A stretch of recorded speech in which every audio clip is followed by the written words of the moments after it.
Dyma Hannah a dwi'n astudio Cymraeg yn y Brifysgol. Penderfynais i wneud astudio Cymraeg yn y Brifysgol oherwydd dwi'n siaradwr iaith gyntaf ac mae gen i ddiddordeb mawr o fewn byd llenyddol a byd ieithyddol Cymraeg. Ac felly o'n i'n meddwl mae astudio'r Gymraeg yn y Brifysgol byddai'r ffordd gorau o ehangu fy wybodaeth ar yr iaith.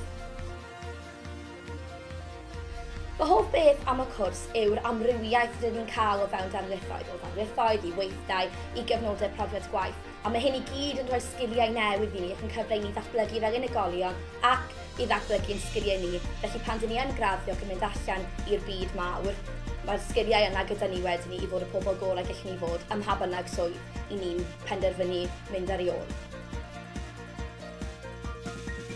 Fy hoff modiwl i yw modiwl o'r enw cyflwyniad i'r Gymraeg.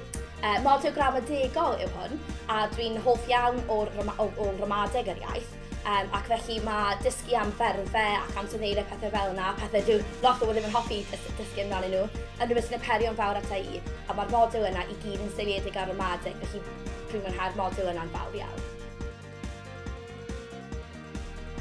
Wedi i mi raddio, hoffwn i fynd i weithio yn y cyfryngau Cymraeg, ac yn y byd cyfryngau a gweithio mewn gweithio Cymraeg gyda phobl sy'n siarad Cymraeg bob dydd.